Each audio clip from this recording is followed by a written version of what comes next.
Voilà, je m'appelle Claudine Vuillard, j'ai accompagné un ami très proche, Reynald, dans sa démarche pour une euthanasie active à la suite de sa maladie. Alors ce que je voulais surtout dire, c'est l'apaisement et la joie de vivre que ça lui a apporté lorsqu'on a pu mettre en route cette démarche. Enfin, c'est lui qui l'a cherché d'ailleurs, seul. Et avec beaucoup de chance, on est tombé directement sur le numéro de Claudette et on s'est donc déplacé pour voir Claudette qui nous a accueillis. Et moi, ce qui m'importe là aujourd'hui, c'est pas de parler de la maladie, c'est surtout parler de la joie que lui a apporté cette décision.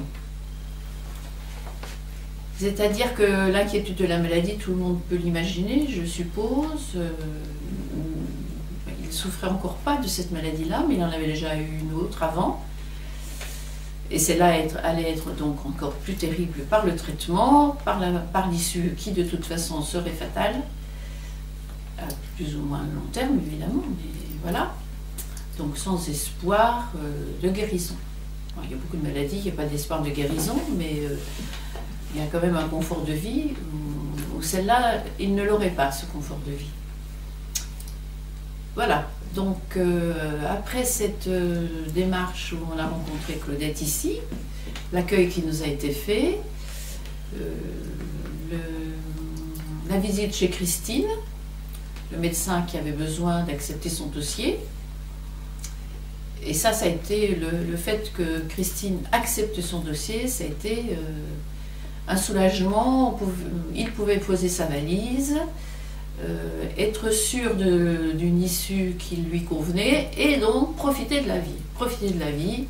Alors là, c'était super parce que d'un seul coup, il n'y avait plus l'angoisse de la mort, il y avait juste à profiter de la vie. Retourner à la pêche au tarpon aux États-Unis, retourner, pas toujours aux États-Unis, mais aussi à la pêche à la truite, enfin avoir une vie qui lui convenait et surtout, comme il était quand même en forme, il pouvait profiter de sa forme sans profiter de son angoisse, de son issue. Et c'était assez extraordinaire.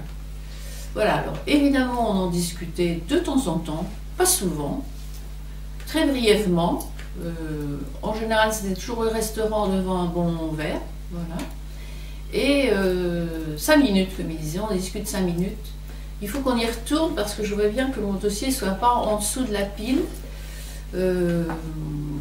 Voilà. Donc, on revenait, on est revenu 4-5 fois, je crois. Et en fait, il repartait, on était quand même toujours un peu secoué quand on les 5 premiers kilomètres, évidemment en repartant, mais il repartait avec une joie de vivre qui était pas feinte du tout, qui était surtout parce que son dossier était bien construit, personne ne l'avait oublié, donc au bon moment, ça serait bien, donc on n'allait pas s'embarrasser de tout ça maintenant.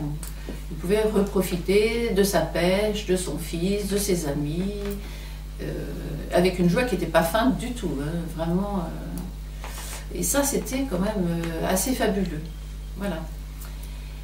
Je voudrais dire aussi que moi, j'ai une amie très proche, puisqu'on se connaît depuis l'âge de 12 ans, qui est bénévole pour les soins palliatifs, avec qui, évidemment, on a beaucoup de discussions, déjà amicales, mais aussi un petit peu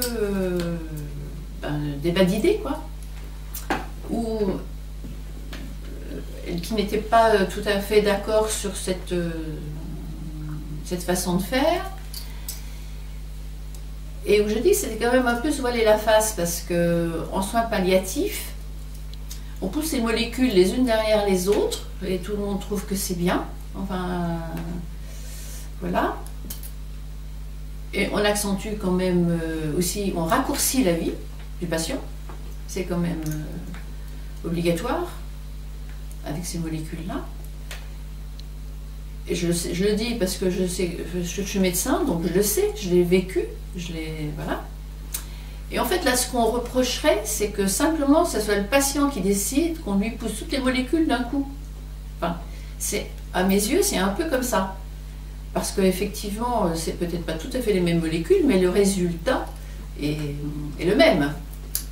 Donc là, c'est quand même extraordinaire que le patient puisse un peu choisir, puisque de toute façon, la vie, c'est quand même pouvoir en profiter de la vie, pouvoir sourire, vivre avec ses enfants, mais c'est pas, on ne peut pas appeler la vie, quand il y a plus de vie, c'est plus une vie, entre guillemets, je pense. Enfin, voilà, c'est pour ça que j'étais tout à fait d'accord avec sa façon de voir les choses, parce que je pense que je l'ai toujours senti comme ça.